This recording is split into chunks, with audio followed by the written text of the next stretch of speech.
जाकर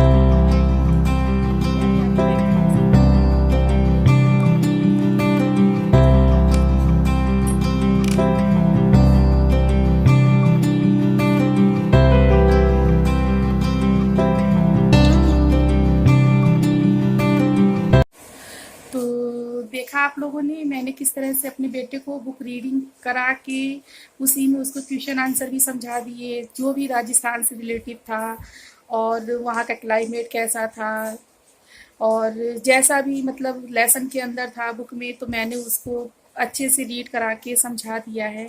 तो कितना सिंपल और इजी मेथड था और कोई एक्स्ट्रा मेहनत भी नहीं थी और ऐसा भी नहीं था कि मुझे कुछ अलग से मेहनत करनी पड़ रही हो या मुझे कोई भी स्पेलिंग अलग से यूज़ करनी पड़ रही हो, कुछ भी अलग से यूज़ करना पड़ रहा हो, नहीं। मैंने बुक से ही अपने बच्चे को अच्छे तरह से पढ़ा दिया और देखिए आपने आपने देखा उसको अच्छे से समझ में भी आ गया है। राधे राधे दोस्तों, बाकी बिहारी फैमिली ब्लॉग्स में आप सभी का स्वागत है। और आप लोग बताइए कैसे हैं। आई होप आप सभी लोग बहुत ही अच्छे होंगे और गणेश चतुर्थी की हार्दिक शुभकामनाएं। हैप्पी गणेश चतुर्थी, गणपति बप्पा मोरया। तो बहुत जोर की बारिश लगी हुई है बाहर, 2 दिन से कंटिन्यू बारिश हो रही है, बहुत ज़्यादा बारिश हो रही है। और देखिए मैं आपको बाहर का दिखाती हूँ कितनी ज़्यादा बारिश हो रही है।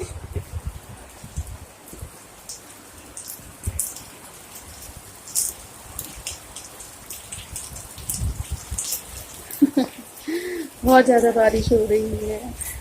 और जैसा कि आप सभी लोगों ने अभी देखा कि मैं अपने बच्चे को स्टडी करा रही थी। एक्चुअली उसको मैं पढ़ा ही रही थी, तो मैंने सोचा कि लाइए थोड़ा सा मैं वीडियो बना लेती हूँ ताकि एक छोटा सा मैसेज मैं आप लोगों को दे सकूँ। और ऐसा तो बिल्कुल भी नहीं है कि मैं बहुत ज़्यादा पढ़ी लिखी हूँ, मेरी क्वालिफिकेशन बहुत अच्छी है या मैं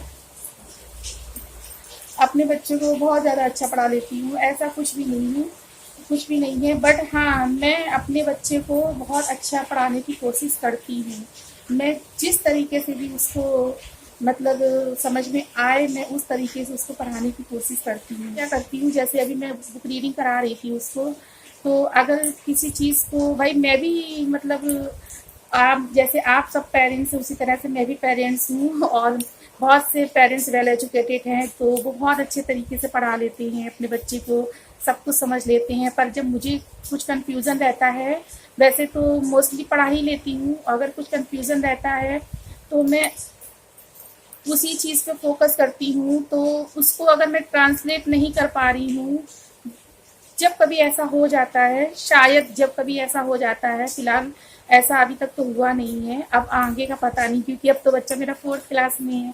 अब नेक्स्ट टाइम 5th में होगा तो प्रॉब्लम तो आनी ही है, थोड़ी बहुत तो आनी ही है।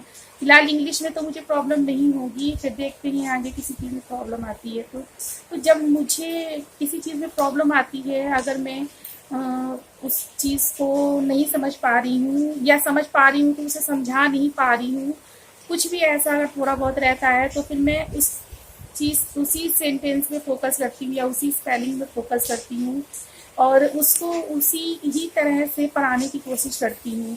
उसका मैंने सेंटेंस जो होता है उसको मैंने फुल रीड कर लिया, ठीक है। फुल रीड करने के बाद में उसका सेंस समझा, इसका सेंस क्या है, तो मैंने उसको इधर मतलब एक कहते हैं, जैसे मैं ज़्यादातर कोशिश मेरी ये रहती है कि मैं उसको English to Hindi, Hindi to English दोनों तरफ से पढ़ाऊँ। और अगर मैं ट्रांसलेट नहीं कर पा रही हूँ तो फिर मैं उसको वो सेंटेंस रीड करके ही उसको समझाने की कोशिश करती हूँ। फिलहाल मेरी मेहनत रंग लाती है और मेरे बच्चे को समझ में आ भी जाता है। तो मैं भी आप लोगों को एक छोटा सा मैसेज देना चाहती हूँ कि देखिए, बच्चों की पढ़ाई लिखाई तो आप लोग जानते हैं कितनी इम्पोर्टेंट है और बहुत सीरियस होंगे आप लोग भी अपनी बच्चे की पढ़ाई के लिए। ऑब्वियसली सीरियस तो होंगे ही, जैसे मैं भी सीरियस हूँ। तो कोशिश कीजिए जितना टाइम आप अपने बच्चे को दे सकते हैं, मतलब ये नहीं कि पूरा दिन पढ़ाई कराएं, ये नहीं कह रही हूँ मैं, जितना भी टाइम आप अपने बच्चे को दे सकते हैं। और चलते फिरते अगर आप बच्चे के संग में थोड़ा सा शाम को इवनिंग में थोड़ा सा वॉकिंग कीजिए।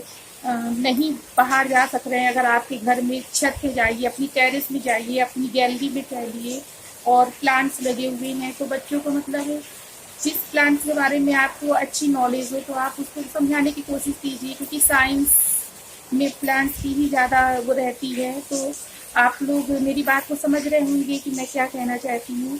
तो जो भी चीज़ है, अगर आप खाना खा रहे हैं तो उसमें जो भी एनर्जी फूड हो और जो भी हार में देने वाले फूड हो, तो आप उनको मतलब बच्चों को समझाइए कि ये हेल्दी फूड है और ये हेल्दी फूड नहीं है, इससे नुकसान है, इससे फायदे हैं।